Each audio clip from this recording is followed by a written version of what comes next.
Hello, everybody, and welcome. Vulnerabilities and reports and metrics. Oh my! I'm Jonathan Risto. I'm going to be leading us through this today on this fun and exciting topic related to vulnerabilities. And we're going to focus in a lot on metrics today. As I said, Jonathan Risto, one of the SANS instructors, course author for Management 516. You can read all kinds of bio stuff about me if you want on the SANS website. So go ahead, take a look there. You don't need to have me spout that off at you. But what we want to do is we're here to talk about how can we best communicate the information about vulnerabilities, and a part of our vulnerability management program. That's what I want to cover off and talk to you about today, because it really is a critical component for us. We have lots of problems with our communications, how we present our information, how we're actually getting it out to the variety of people we need to tell just what's going on in the program, let alone what should we even be measuring out there. And when you think about it, a lot of people, when they're starting out with vulnerability management and creating the program, really, we don't think about metrics. That's not the first place that we actually go, talk about, even work with the teams on. But quite frankly, we should be doing more related to metrics and definitely want to start that early in the process. Reason why? Well, we're going to need to work with these teams anyways. Let's find out what's going to be meaningful for them.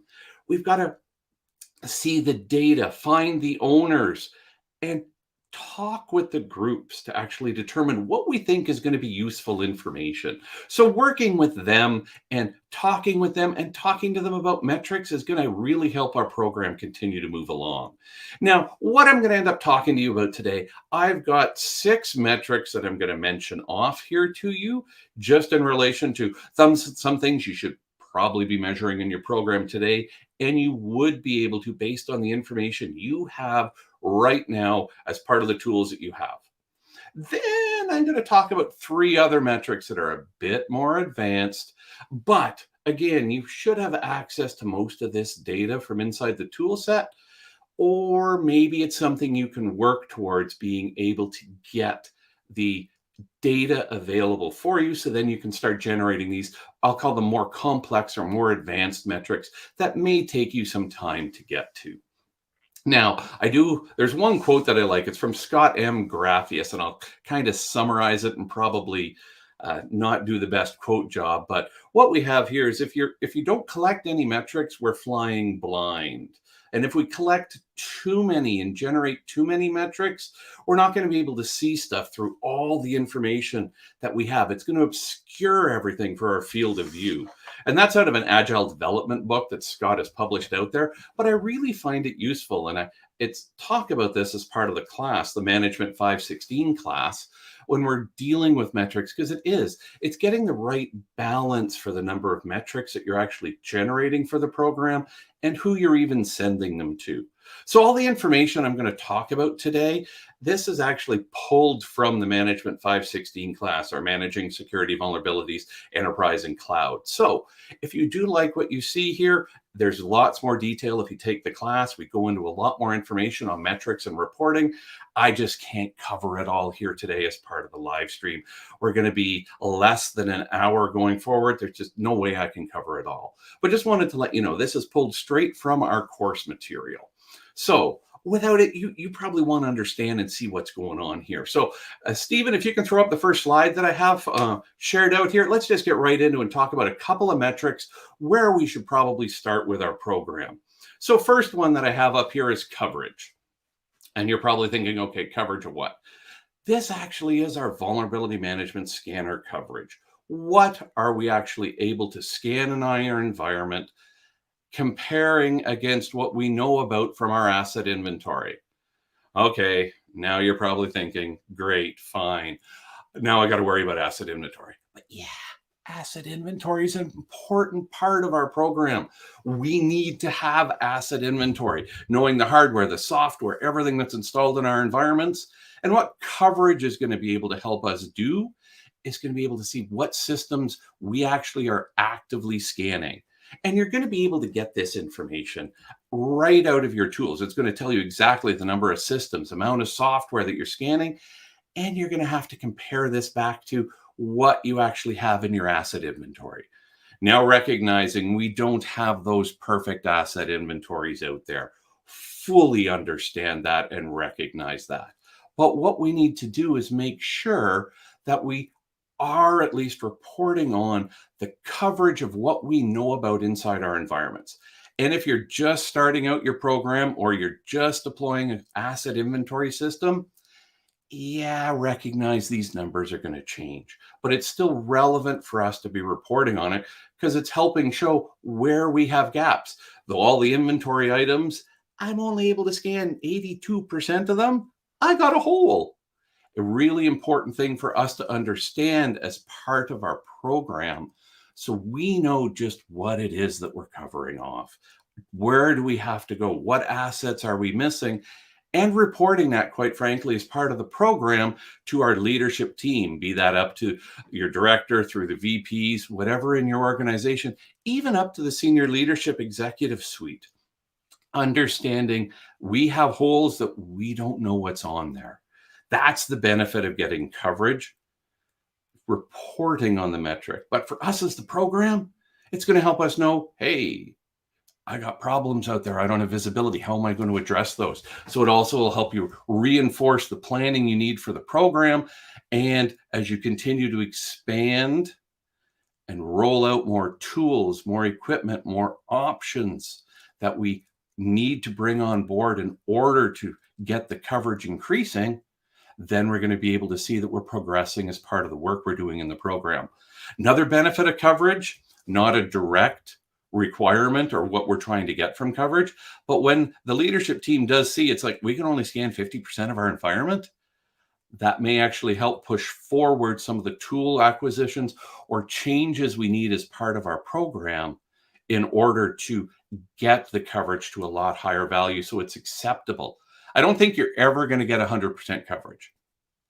Very rare to get to that point, but we do need to be able to try and strive for that.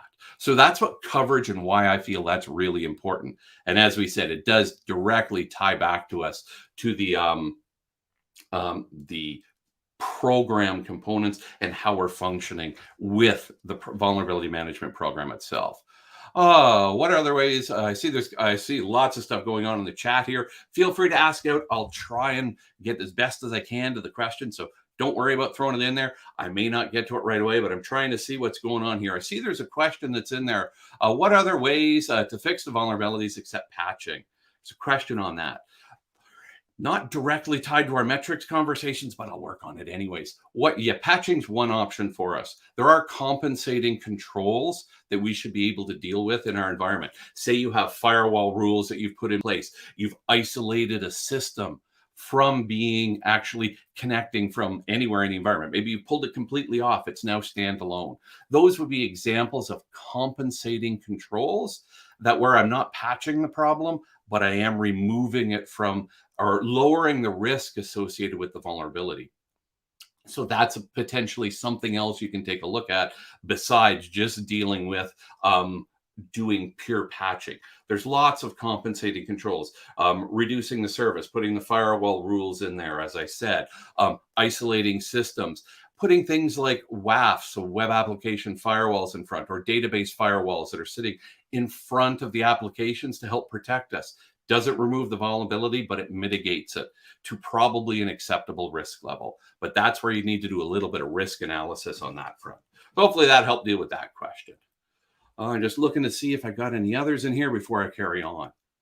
It looks like I covered them all, but there's tons of chat going on. That's great. Please feel free to keep asking the questions. If for some reason I don't see it because it's scrolled by the screen here, I'm going to take a look at them afterwards as well, and I'll go back and I'll answer off those questions just to make sure you have the answers to them that you've asked. But just in case I don't get to them, but please feel free to answer them and we'll try and deal with them. Throw it into the mix and we'll see what happens on this guy as he tap dances up here. But that's the first metric we wanted to talk about. So understanding our coverage. Now moving on to the next one here. Let me just get the second one scrolling up on our screen if I can get it to work. This next metric you should be able to run and deal with right now. We want to understand what are the open criticals. Criticals are high, depending how you want to break it down in your environment and the size of your environment. I want to know the number of open criticals. It's going to help me as the vulnerability management manager know just really where are the big problems and how many do we have inside the organization. Again, we should be able to pull this information straight from our tools today.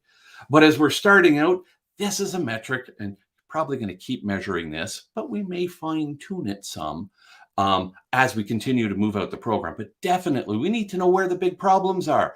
What are the challenges we need to deal with inside the organization? That's why I say we need to actually measure the open critical, have that number available to us.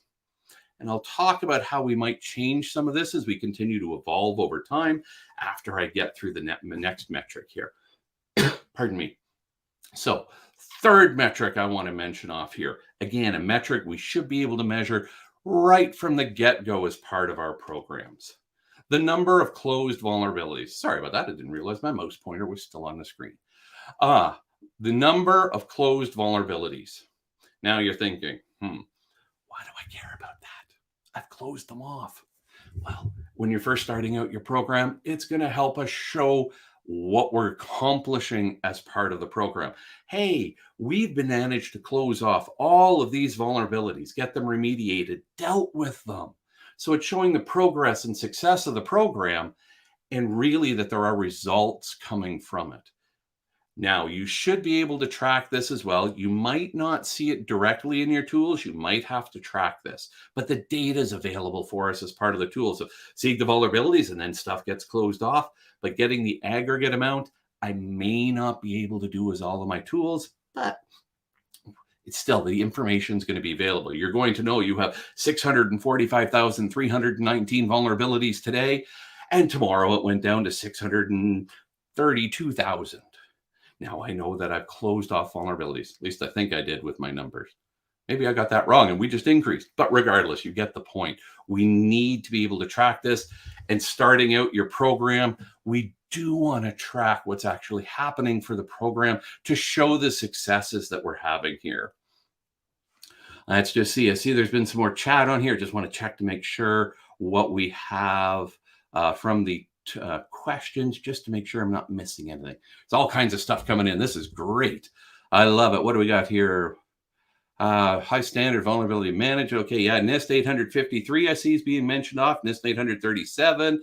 Yeah, there's some great stuff that's coming out of NIST as well. Or we got, yeah, I think I've got all that. I'll pan back and take a look in a minute. But as I said, with these vulnerabilities, the first one, we're going to actually have to pull it from our scanner data and the inventory, and we're probably going to have to create some stuff ourselves. But we should be able to get the data for the other two straight from our scanners. Now you're thinking, as you're first starting out, I said, yeah, we're going to do this, and this may be across your entire organization. Now, this ties into some of the more, not necessarily advanced topics, but how we actually might start reporting and breaking down information. So we'll step off to this before I get into the advanced metrics. Now, what I want to talk about here is how do we actually break up and do some of our reporting? To start with, as I said, it may be completely across the entire organization. What is our coverage and open critical vulnerabilities as an example? But as we continue to get more information and we start getting things like our, let's say, the system administrators, we understand who's running what system. So I know that Jonathan Risto is responsible for the 6 systems out there. Maybe we could break it down and start reporting on, do I have coverage for those systems? As an example from a system administrator, do I know the open critical that are on the systems that Jonathan Risto is responsible for, or Bob or Mary, Phil, whoever they are? Because as we start breaking it down, it gets to more meaningful information, in this case for the system administrator. If you think about this as well, we can do it from a business owner perspective. We can do this from an operational business unit standpoint. You can break it up by, if you have to, even from your VP inside the organization, everything that's inside the sales group. Here's the metrics relevant for that. And what this ties into, if you remember my last live stream from a few weeks ago, I was talking about context. This is leveraging the contextual information we have to start breaking our metrics apart. Because sure, it's great to have the overall organizational position, but it really doesn't have a lot of meaning to, let's go, Jonathan, the system administrator that's responsible for 6 systems. I don't really care about the whole organization. I want to know what's meaningful for me. So understanding what's happening in my part of the world, layering in that context with our metrics, it's going to help us actually get to more meaningful information. Now, these are just 3 simple examples here. But as you continue to develop metrics inside your organization, it's going to be helpful to get those breakdowns by business owner, by administrator, by the process owner, or the business executive. All of those are great contextual ways to break it down. You could even start doing it by application. Let's pick on something that's had a bit of problem and hopefully is all gone from our environment now. Flash. We've all had problems with Flash. We've probably beaten our head against a wall with Flash over its lifetime, and now it's gone. But showing the open critical vulnerabilities that are still in my environment from Flash, ooh, that if we start breaking it down by application or service type, also more contextual information needed, but the metrics become more meaningful because if I can show these are the top 3 applications that have open critical vulnerabilities, wow, that's going to be so helpful to know, yeah, we really got to do something about this, or maybe we should get rid of that version of Java. But it also may help you find some root cause problems with those legacy apps. You can start bundling in all of these problems are because we can't upgrade because that legacy app that we can't change. No one knows what it is. It's working and no one wants to breathe on it because the administrator and developer left 5 years ago. Yeah, we've got to be able to deal with that. But highlighting the risk also can be useful from even justifying a business case to spend let's say, $1 million to get something new deployed, because that's a huge chunk of risk.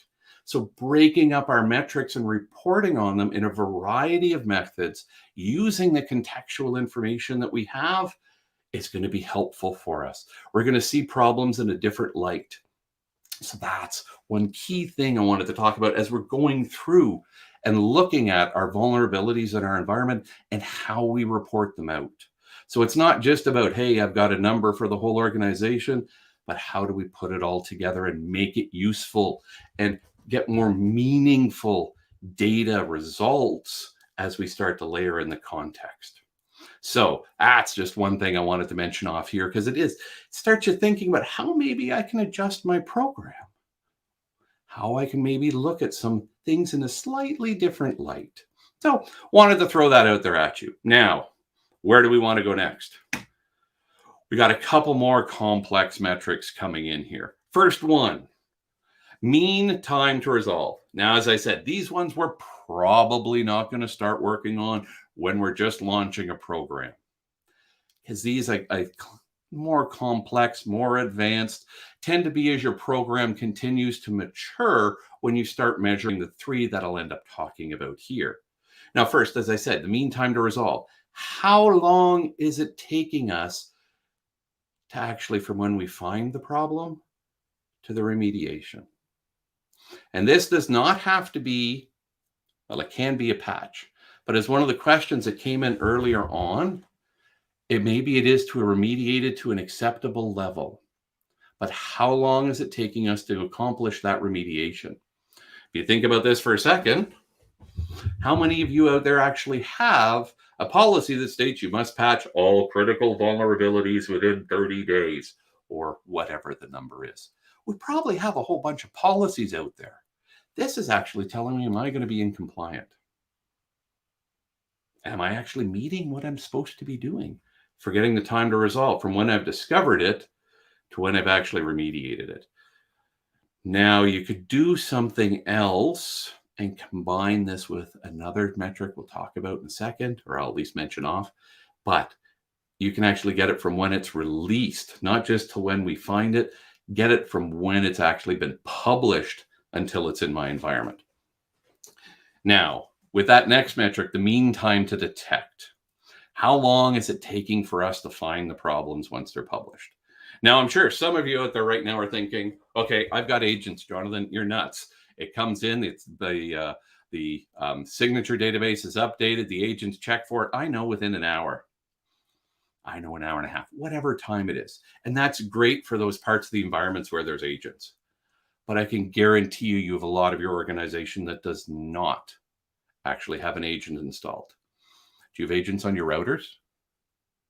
Are they on those multifunction printers? What about that coffee machiker that little Jonathan plugged in at his office, and it's on the network now so he can start it when he walks in the door downstairs? Are you able to detect those? Yeah. Do you even know that's on the network? Oh, such fun things on there. I see we got some questions and just trying to take a look right here just to see. Lack of critical vulnerability is a problem itself. Maybe need to change the evaluation model. That's a great question. And I don't even want to try. Thank you for putting that up on the screen. I don't even want to try the name. I apologize. Not going to go there. But yeah, the lack of critical vulnerabilities, you could have two fronts on this. I would say with that one, if you know if you have a good asset management and let's say you know about 95% of the assets in your environment and your coverage is high. So say you're again in that 90 range for coverage on 95% of the assets and you have no critical vulnerabilities. So long as I know my tools are functioning correctly, I don't think that would be a problem to not have critical vulnerabilities. Now, if you don't know what your coverage is, going back to one of those basic metrics, you don't know what the coverage is in your environment and you have zero critical vulnerabilities, yeah, that's probably a problem because there probably are some hidden things out there. So it kind of ties in with what we understand about our program. Like as an example, if I'm in a small, medium business, maybe 50 people, I got about 100 assets. I might have a very good handle on the asset inventory. We may have great controls and we've got a great patching and remediation efforts going on. I may be able to keep up to them. But for a lot of really large organizations, you're going to have critical vulnerabilities that will exist constantly in the environment. Some you may not be able to remediate. Some may have been accepted. Some may be tied to those legacy systems, and we have the exceptions because we just can't deal with it. So there's probably going to be some items inside the environment. I know large organizations, when I was teaching in Dallas, the last time I was down there, I had I had two students in the class specifically that had over 1.5 million total vulnerabilities, and they definitely had open criticals. These were large organizations that had multiple subdivisions in there. And yeah, they had 1.5, 1.7 million vulnerabilities in their environments. So if I know I got tons of vulnerabilities, I probably am always going to have criticals that haven't been dealt with. Maybe it is the latest and greatest that came out yesterday. Maybe it is because, as I stated, they're tied to an exception because I can't patch that system, can't get it updated, can't modernize the software. So that's where I think the balance has to come. By itself, it's not. I need more information inside the organization, in my view, to be able to say if you know critical vulnerabilities, if that's a problem or not. So hopefully that helped deal with the question for you. Saw that one. Let's see. Is there any others in there? What if the vulnerability age exceeds 30 days? When we're supposed to start to worry? That's a great question that came in there as well. So my example that I gave, I said, we've got critical vulnerabilities and 30 days was the policy. And the mean time to resolve can help us to be able to tell whether or not we fixed the problem. I would say we should be starting to track information related to our vulnerabilities, and are we starting to get close to the remediation deadlines for them? This won't happen when you're first starting out. It starts to get into more advanced, and we need some tooling equipment that will help us do this, some programs. I've played one of the things we do a demonstration inside the course related to ServiceNow as an example of one product, and it's not the only one that does it. But you are able to actually set up remediation deadlines. You can start to track and generate metrics for who's in compliance, who's within that, let's argue, 5-day window, so we can start to see if there may be some continued problems. And then who's actually over the remediation deadlines. You could generate this yourself if you wanted. if you're doing nothing else for tracking your vulnerabilities but a spreadsheet, you could still generate that type of information. All you need to know is when was it discovered, and we need the time frame associated, and then just do your countdown from the days. So you could generate this yourself in spreadsheet, but there are tools, and I just gave the one example of ServiceNow to help us. So you want to start tracking that information.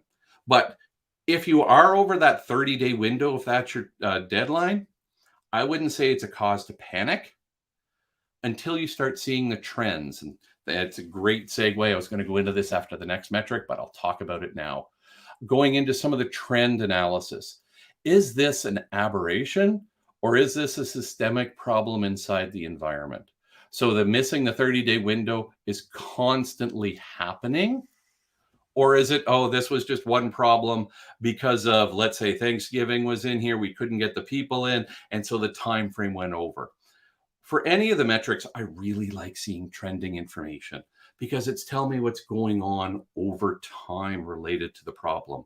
So I can identify, in my example that I used right here, is there a systemic problem? If we have a mean time to resolve is 30 days is what our goal is, we have to hit this, and we're constantly up at 45 as the average, between 40 and 50 even.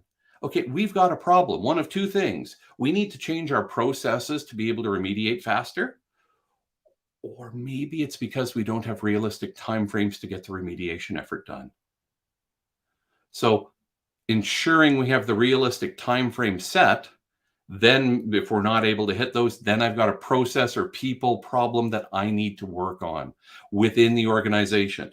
Maybe it's because our administrators that are doing the work to remediate, this is their tertiary duty, and they just don't have time to get to it. So getting them a time slice, like let's argue 10% of their time is going to work with Jonathan on remediation efforts. That will actually be part of the time agreed with the management part of the organization, and now they're going to end up being measured on it. So if I get that time slice, I should be able to help get this moving forward. Maybe it's because we have a cumbersome process. We have an example in class about a SaaS company. They have a dock date for the software development, and they have 3 months end-to-end Q&A testing before it can be released out the door. So if they're using agile development, 2-week sprints, the fastest they could resolve a problem from when it's discovered would be 3 months, 2 weeks, and a day. If you had it the day before the last sprint, got your story written, it was into the last sprint done, then it went through QA and got tested. They had at the time a policy that critical vulnerabilities were to be resolved in 90 days. So I have no way to achieve that unless I'm crashing the process. So that's where I'm talking about from the realistic timeframes. I may need to change process or change the timelines to be able to hit the number that we have. So that's where trending can help you identify the aberration or not. If your policy is 30, it's realistic and you're never hitting it, yeah, that's a problem. If your process will not allow you to hit the mark that you've set at 30 days because of process, then we need to change that to a realistic value, setting realistic timeframes to get the remediation efforts done. So that's what I wanted to say on that front. But trending will help us identify this. And you can do trending on any of the vulnerabilities. Any of the metrics we're generating as part of our vulnerability management program. I'm apparently getting all tongue-tied here.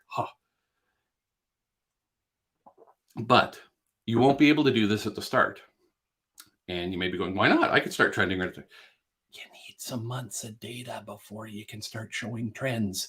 So if you're starting creating a metric, it's going to take 3 to 6 months for you to start being able to get trending information, depending how it's being rolled up. If you're doing it on a monthly basis, you might be able to start showing trends after probably after 3 months. You're doing it quarterly, yeah, you're going to need 6 to 9 months. If it's year over year, the metric is only generated, I'm going to need a couple years to get the trending information going to be meaningful for us.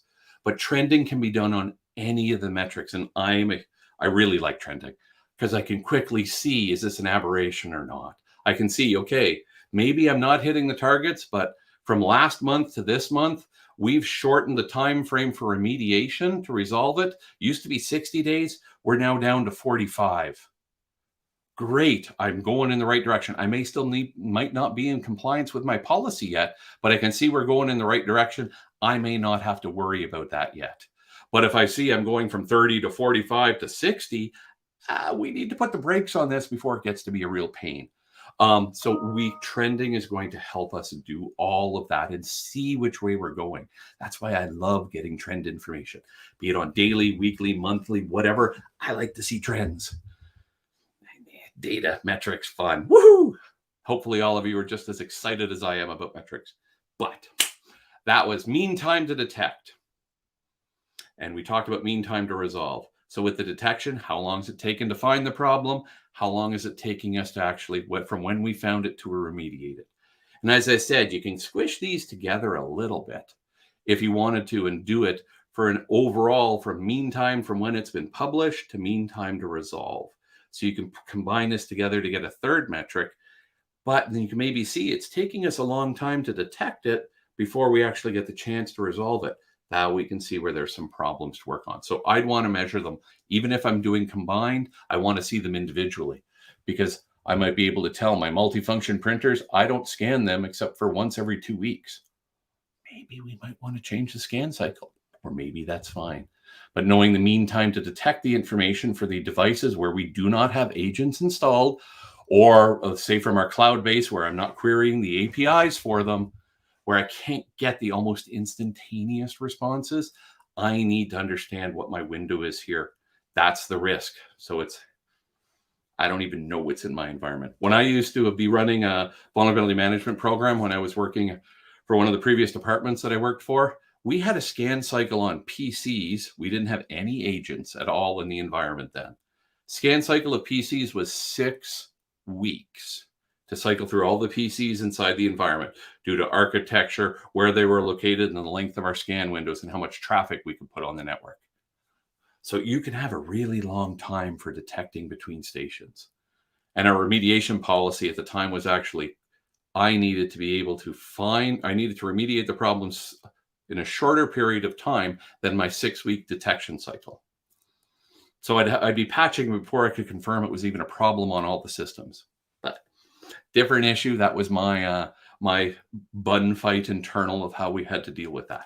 But that's just an example of why mean time to detect can still be an important factor for us. What's the gap before we really can identify it inside our organization? The last complex one I'm going to talk about today are these funny things called exclusions. Oh, the bane of our existence. Oh my goodness. Everything seems to get these little exclusions or exemptions, whatever you choose to, or whatever they are called for your organization. The problems we're not allowed to get fixed. The ones you lose sleep over at night. Yeah, the ones that just make you bang your head going, really? We can't get rid of Java version 5. Yes. But what we want to do is actually be tracking the exclusions that we have inside our environment. Why? Because it's going to show what the accumulated risks are. And I'm going to get on my soapbox here. Actually, I don't have the box to stand on at my desk at the moment, so I will get on my soapbox, virtual soapbox anyways. Exclusions need an expiry date. We can't just give them the get out of jail free card and then they run with that forever. They need to have a date associated with them. Say we find a problem in an internal developed application. Our development team is fully booked for the next 6 months. Great, fine, recognize that. We can't change it right at the moment. But so that should take them, they're estimating just some quick triage, should take them maybe a month to get the development, then testing, and then deployed out the door. So we agree upon the exclusion is 9 months in duration. I personally want to follow up on this to make sure it's actually inside their work plan, their roadmap, that after that 6 months of fully booked team with their deadlines, they're actually starting to work on this. I don't follow up every day. Did you put it in your work plan? Did you put it in your work plan? No, I check. Let's argue 3 months later. Okay, still on track to hit this, talking with them. Kind of that little reminder. I want to check in 6 months. Okay, can you give me the updated schedule for what's going on here? And definitely as we're getting closer to the deadline, I start checking on a monthly basis. Okay, this is due to expire. Can you give me a status update? Does it look like we're on track? But it's keeping and reporting on the expiry and what's coming close, the exclusions that are close to their due date. for when they were granted for. If nothing else, it forces it to be looked at the organization and agreed to again that we are going to continue to exclude this. And that risk is normally going to have to be agreed to by the executives. And this is where it gets interesting. I've had it in organizations that the product owner is able to accept the risk. Great, fine. They're responsible for it. They say that's acceptable. But what happens when the accumulated risk of all those products become too great for the organization? They're not willing to accept it at the executive level. So you can see there can be a disparity of who's actually allowed to authorize and then who ultimately wears it when there's a problem. So showing the accumulated risk, the exclusions that are out there, and reporting that regularly is also going to say, hey, we've got a whole bunch of stuff sitting over here that we're saying we can't fix. Maybe we need to get some people looking at this as that continues to grow. Or, as I said, even with the continual approval, okay, well, you said you were going to fix that software problem. You'd be able to. We gave you 9 months. Why didn't we hit it? Then there has to be some justification why it needs to be extended a second time. And then the third time. And you can see that probably getting the approval, even after the second, may be a little bit harder for them to justify. May not. But at least it's going to force the conversations to happen. So that's why my soapbox that we need expiry dates on that. Saw a question quickly on there in regards to the presentation.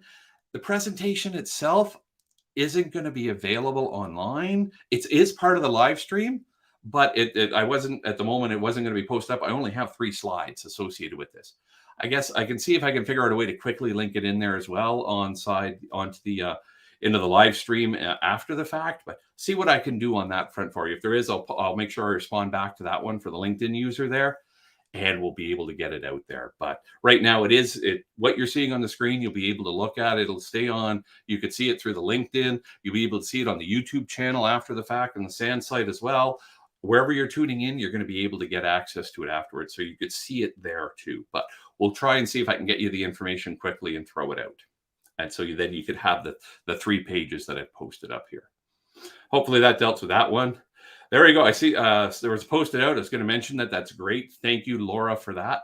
Maybe actually that might be a good spot to host this little thing. If the blog will be, or sorry, the live stream will be available on the SANS vulnerability management landing page that we have. So there'll be a link on there for the live stream. And what I'll do is I'll get it posted in there so that the presentation I'll get Laura to do that, or someone on the SANS side, in order to get that up and running for me.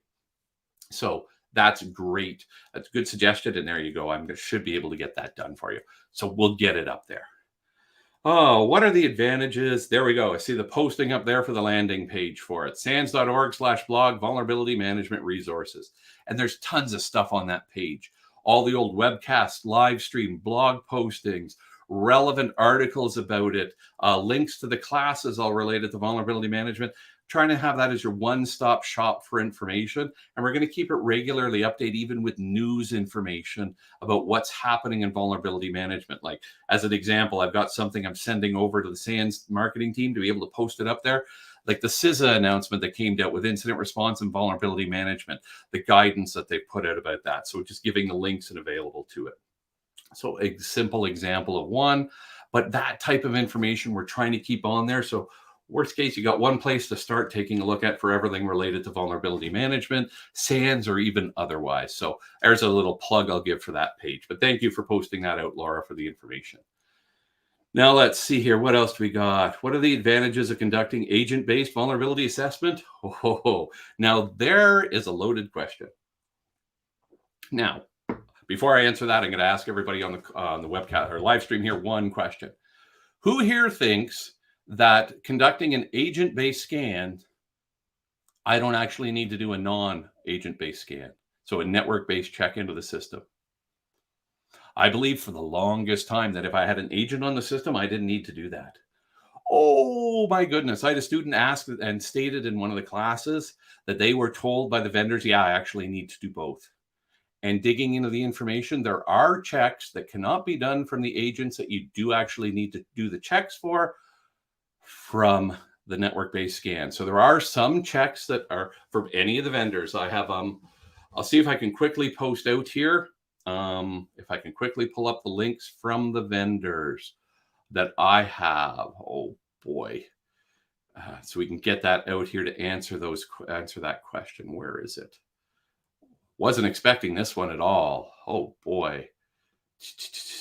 Where is it? I had it here because Qualys, Rapid7, Tenable, all, and I have links from their documentation that show it, where they're stating that yes, you actually need to do both types of testing. But the advantages of doing an agent-based vulnerability assessment is going to be the speed. One thing, because they've got the agent doing a continual assessment, gets updated, it's going to do the checks. I don't have to worry about passing credentials on the networks dealing with an agent as well, because the agent actually already has the credentials. It's been installed with that. Going to reduce the network traffic. I'm not sending the 53,719 checks across the wire in order to go to that end station and each of their end station. The agent's conducting that itself and just sending the results back out.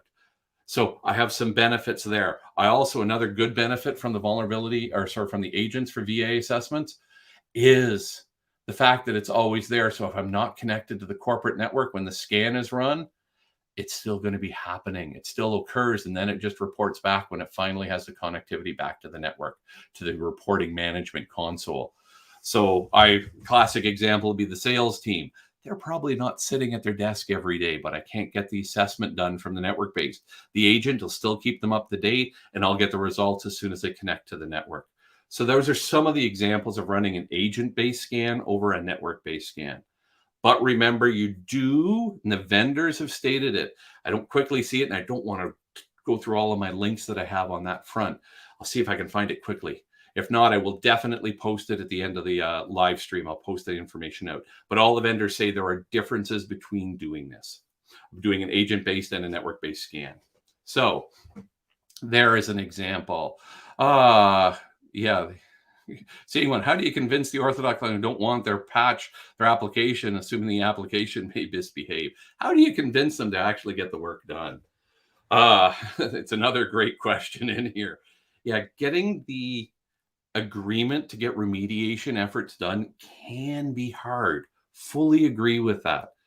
So what we need to worry about getting done in this case is we're going to have to both work with the individual business owners or application owners, whatever it is where the resistance, I'll put that in quotes, is coming from, but being able to show the risk that this is bringing to the organization so they can see, hey, just because you have this large risk, this large problem, we're not fixing it. This is the extent of it across the organization. Go back to my example of the legacy app. They're not willing to patch it. Okay, that also means now that the certain version of, let's pick on Java, has to stay at an older version. I can't update it because your application breaks when we use that. Or the web browser that I'm using has to stay at an older version. So it might not just be that one little patch that I have to worry about, but it's what's the associated items that all tie into it. One of the organizations they were looking at and saw they had a large problem with Java inside the environment.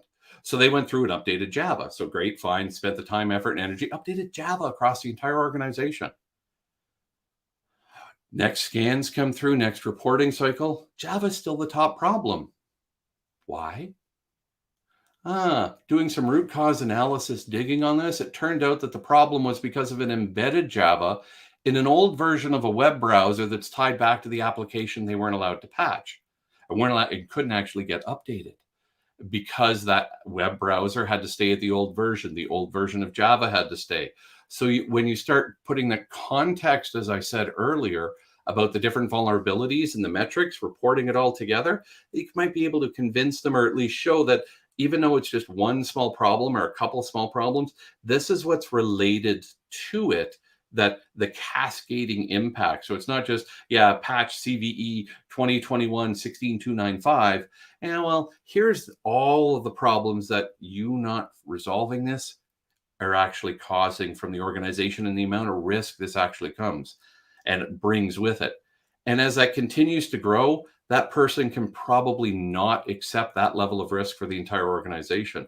That would need to go to a higher level. And sometimes it might even need to go to the executive suite to accept the risk.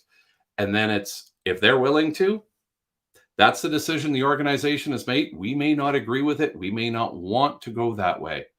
But if that's the way the executives have gone with the best information we get, it's nothing against us personally, but that's the decision that's been made. We just have to keep monitoring it and move on and keep going forward. It's not our, they don't like me. The decision was made.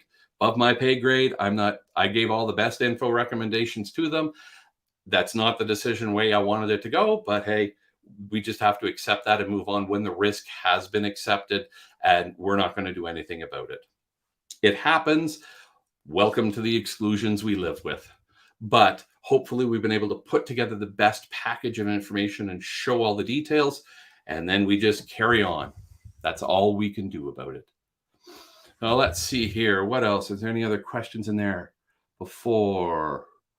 Well, I found thousands of hosts on the network, but no longer in management because the agent, no one checked. Yeah, agent had completely failed. Yeah, going back on the asset management side. Yeah, or even on vulnerability. We need to track this information and some of it with our coverage information we had at the beginning. That's going to help us identify when we start seeing agents. If you know you have, I'll keep a simple example, 10,000 devices that should be getting scanned. And my coverage is at 9,500. So I'm doing not too bad. And then it continues to drop down over time. Why are we losing devices? What's happening here? I'm at 9,000. I had 500 more 2 months ago. We need to figure out. Maybe it's because our asset inventory isn't being updated when something's actually been removed from the network. Or as that comment from Kenneth stated there, maybe we have some problems that need to get looked at. Most of our tools do tell us last time scan agents have been in communication. So you can start to do some digging into those as well. But that's just a couple ideas quickly but examples where, yeah, it can cause us problems. And maybe it's asset inventory. Maybe asset inventory isn't keeping up to date. And so our agents are fine, but they aren't removing it from asset inventory. I don't want to be the owner of asset inventory when I'm doing vulnerability management, but I need to leverage that so much. And that's where we often end up being the pushing and driving force to get the proper asset inventory tools, methods, and visibility we need for our organization. I don't want to own it. It's like change management. I don't want to own change management, but I'm sure going to leverage the heck out of it to get my remediation efforts done. Now, we've got 10 minutes to here. I'm going to give you a little bit of a bonus here. I got a couple bonus metrics, some things you may find helpful. So if we can put that back up on the screen here, my share, I got 2 bonus things I'll throw at you because we got some spare moments, and hey, why not? I like metrics. I'm going to give you some information, things to go with. Again, these are probably a bit more advanced, but the vulnerability reopen rate. When we thought we closed something off and it wasn't. What are we actually seeing here? We might actually have to start doing some tracking on this manually, but I want to understand, do we have a systemic problem? Because maybe, example I have from my previous lives, we were an organization, was doing international development, great, fine. And we had people primarily from our headquarters site, that's where 95% of our staff were. But they regularly went out to the regions. They could be gone for 4, 6, 8 weeks at a time for some of the projects they were working on or helping validate, deal with, or just work that needed to be done out in Upper Rubber Boot, Mongolia. So we'd actually do patching across the organization, and every now and then we get reopens. Actually, it was a fairly regularly thing. This was closed, dealt with, and all of a sudden a new system comes online and still has the problem. Great, now we got to push and get the work done. Turned out it was actually a process issue we have, because what happens when people go away? Where do they put their computers? They shut them off and throw them in cabinets. So the laptops are getting locked away. We got a process change in our organization to help with this one. When people were going away, part of the thing we said, okay, we're going to take your system from you. We're going to give you a new one when you come back. People are normally exceedingly happy when they're going away, and you're going to give them something new and shiny when they come back. But what we did, we just took the system. It was then taken offline, would have been completely blanked from the help desk perspective, and a new image was put onto it. So it was now considered a clean system. The user may have got the exact same computer back. Odds were against it. We were 2,500 people in the cycle, but they got a brand new system image when they came back, removed the problems. We had everything had to get stored on the network, so nothing should have been on that device anyways. That's another story. We won't go there. but help deal with our reopen rate because of my operational environment. But understanding the root causes of the problems of why we're continually get vulnerabilities being reopened, that's going to be help us to deal with, help us understand, help us know what's inside the environment. Having agents on the system will help you at least know there's things that aren't communicating. But as I said, in my organization, we weren't using agents at the time. And there are a whole bunch of devices that we can't throw agents on. And we seem to be getting more and more. All those embedded systems, all of those dedicated appliances, lots of things where we can't scan them, can't put an agent, onto them. Yeah, can end up with a challenge. But if we do have agents, there was the comment about that, we can actually get a little bit of information about, okay, why haven't we seen this system for 2, 3, 4 weeks? And then it helps identify potentially some root cause problems. The last one before I go into one question I see at the bottom, another one, churn. This is something I recommend people actually start measuring because it helps you understand if your program's actually is making headway, or do we not have enough resources? And that does not have to be just on our team. That could be for any of the teams. They're doing a remediation, etc. But what are the new problems compared to what we've actually closed off? Are we getting ahead? Are we just treading water? Or, oh my goodness, we're slowly sinking here. Yeah, that's what churn's going to have to help us understand. Identify where some problems are, or identify the program's having a problem, and then we can try and see where those problems are to help get that aspect remediated and dealt with. I see the comment that was in there a couple back in here. We've got it was about the agent-based scanning. What about system performance? Yeah, it's a regular thing. You can't put an agent on here. It uses too much of my CPU or memory resources. Common question that we have. So yes, you may actually have to do some testing and work with the business owner, the application owner, the system owner. So there may need to be some testing done to show that it's actually not the case, that the agent by itself is not a problem. But common problem I think a lot of us run into is the agents interfighting. Yeah, that my vulnerability agent and my the agent doing asset inventory, and oh wait, my virus scanning agent and the 1,700 other agents that we seem to always have installed in our systems, they all do some interfighting.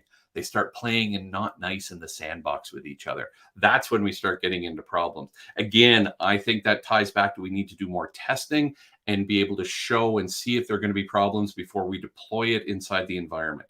Yes, it means more work for us up front, but then at least you can show and have it validated and, hey, we did our checking. This should not be a problem. So where is the problem coming from? Say on this one server or with this application. If we tested in QA dev and there was no issue, what's different inside production causing the problem? So for that system resource issue, we should be able to identify those. Sorry, we have knew that was coming, still forgot about it. We have an emergency broadcast system. They're just doing a test here right now for anyways, yeah, very loud thing to have going off in your ear, off your cell phone, but I digress. Going back to the agents, yeah, doing the testing. If it turns out that we can't put an agent on because it is going to actually be doing too much resource use, we're going to have to take a look at it then to see, hey, what can we do to do different type of scanning? That's where we may have to go to agentless scanning. So I might have to do a network-based scan, and it's going to end up being in the off hours time frame, or it's going to have to be in slower period time. Maybe I have to do regular checks on this system, or because we're doing a lot more in our cloud, I can actually check the image this is getting built from offline, separate, spin something up new, do check it so it's not going to impact production. Then I can take it from the image. This is what we have. And I use that 17 times. Now I know the magnitude of problem inside my environment. So some of it does depend on, is it a classic enterprise system that we're deploying with the rack and stack hardware? Is it cloud-based? Is it PC? And what we have available to us to help try and mitigate. But that's some ways you may be able to deal with if it's found that system resources are too high. Do more testing up front to show it's not your agent and it shouldn't be the interplaying with it. May need to go to agentless, or scanning systems offline, similar to what we have to do if we're, say, like a platform as a service, or even some of the software as a service offerings. I can't do it on production. I may need to spin up a dedicated instance just to do some testing on them. Same kind of idea is what we're looking for here. So I know we're running out of time. I see there's still some questions. What I'll do is I'll make sure I go in and deal with those questions afterwards, but we're out of time for the hour that we had here today. I apologize for that. But great questions. You do have my Twitter information was posted up there on the screen. You can see it right under my name. Stephen can probably throw away my, there you go. Don't even need to. He's just right on the ball, helping me out here. But yeah, you can get me on Twitter if you want. I'm on LinkedIn. Please feel free to find me. I'll respond back to stuff from the live stream. Feel free to post comments in there. Even after we end, got a question, tag me in it. More than happy to answer out. Take a look on the YouTube, wherever you were, post the questions. We'll try and get back over to them. But thank you for taking the time to be with me today. Hopefully you got some good information, and we will see you at the next live stream webcast, or maybe in person, where it's part of the Management 516 class. Thank you once again. Hope you have a great day.